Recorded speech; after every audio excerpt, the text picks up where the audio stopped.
Have you ever thought about who Moaning Myrtle really was? What if she wasn't just an annoying ghost haunting a school bathroom, but a tragic soul with a heartbreaking past? In today's video, you will uncover the hidden story of Myrtle Warren, one filled with pain, loneliness, and a fate worse than death. At first glance, Moaning Myrtle seems like comic relief. She whines, wails, and sulks in the bathroom, scaring students and throwing tantrums. But her story is anything but funny. Born into a Muggle family, Myrtle faced relentless bullying from the moment she set foot in Hogwarts. Her thick glasses and troubled skin made her an easy target. She had no friends, no support, only taunts and whispers behind her back. Then, one fateful day, her suffering took a deadly turn. In 1943, the legendary Chamber of Secrets was opened, unleashing the monster hidden within. While most feared the unknown terror stalking the school, Myrtle became its first victim. But was it really just the basilisk that ended her life? Or was there something far more sinister at play? Myrtle died alone, mocked and ridiculed even in her final moments. But her story didn't end there. Instead of moving on, she returned, trapped as a ghost, forever bound to the very place of her suffering. She wanted revenge. And her first act of vengeance, haunting the girl who tormented her in life. The Ministry of Magic tried to intervene, but all they did was confine her to Hogwarts. And so Myrtle spent decades locked in a cycle of misery, bound to a school that never cared for her. Yet, despite her sorrow, she became more than just a ghostly nuisance. She witnessed the return of the Chamber's horror. She helped Harry Potter uncover vital secrets. She even formed an odd connection with Draco Malfoy, sharing his pain in one of his darkest hours. Myrtle's story is one of tragedy, but also of unexpected importance. She was a girl the world forgot, a soul lost in the echoes of Hogwarts' past. But was she truly doomed to wander forever? Or did she find some small measure of peace in the end? Stay with me as we dive deep into the life, death, and haunting legacy of Moaning Myrtle. Tom Riddle stood in the shadows of the dimly lit bathroom, his wand gripped tightly in his pale fingers. The moment had come. The voice of the monster whispered inside his mind, urging him forward. With a single command in Parseltongue, the great serpent stirred. A low hiss echoed through the walls, slithering toward its prey. Behind the locked door of a bathroom stall, Myrtle Warren wiped her tears, unaware of what was coming. She had spent the day trying to avoid Olive Hornby's cruel jokes. The teasing never stopped.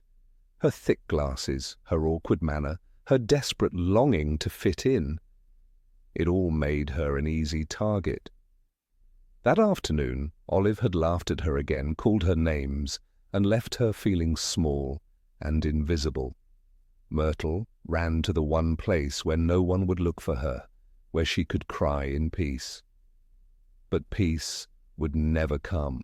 A gentle splash, a rustle against the pipes. The sound was wrong. Not a student, not a teacher, something else. Myrtle lifted her head. The door creaked as she pushed it open. A chill ran through her, and then she saw them. Huge, glowing yellow eyes staring straight at her. A silent scream formed on her lips, but it was too late. Darkness swallowed her whole. Her body hit the stone floor with a soft thud. Silence. The monster slithered away, vanishing into the pipes, leaving behind its first victim. Tom Riddle stepped forward. His dark eyes studied the lifeless girl. He knew what he had just done. He had orchestrated his first true act of power. The basilisk was only a tool. His will had made it happen. His mind raced. He had unlocked something, a knowledge that felt ancient and forbidden.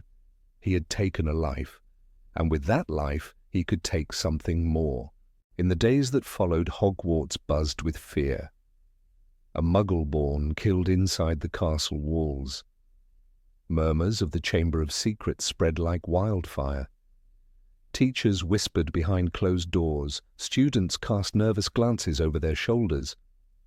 But Tom was calm. He had already begun his next step. He turned to the book in his hands, the worn leather of its cover cool beneath his fingertips. A diary, blank pages waiting to be filled, but not with ink. Professor Slughorn had let something slip once, a piece of dark magic, barely spoken above a whisper. A spell that could tether a soul to an object, making it immortal. But it required something in return, a sacrifice, a death. And now Tom had that. He had taken Myrtle's life, and in doing so he had unlocked the path to something greater. He had the knowledge, he had the book, he had the means. It was not an easy ritual. Few dared to attempt it, fewer survived it. Splitting one's soul, it was a violation of nature itself. But Tom had no hesitation. The diary was his vessel. He spoke the words, his voice steady, unshaken by the weight of what he was about to do. The air around him grew colder. A sharp pain seared through his chest. A tearing, a pulling, something inside him cracked apart. And then silence. The book lay in his hands, no different to the eye. But he knew. He could feel it. A part of him now lived inside those pages. Myrtle had been forgotten before. A lonely girl, mocked and ignored. But in death she had unknowingly shaped the future of the wizarding world. Her murder had set everything in motion. With that single act, Tom Riddle had crossed a line that could never be uncrossed. He was no longer just a boy at Hogwarts. He was something else, something darker.